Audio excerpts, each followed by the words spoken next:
Hi, this is Cheryl doing your safety minute today, and we are back in the factory talking about torso rotation and how to alleviate low back pain.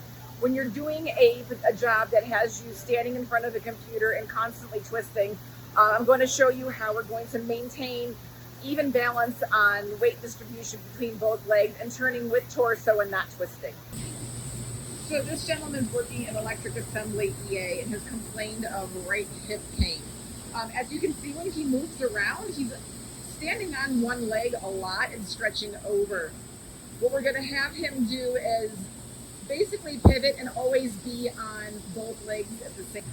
So now when KP is working, what he's doing is keeping a solid base, always staying on 2 feet, and transferring his weight and distributing it evenly. So when he looks at the computer, look at your computer, KP, but turn your whole frame towards it. This way he's still standing on both legs, hips facing the computer, and that's going to help prevent some of the hip pain.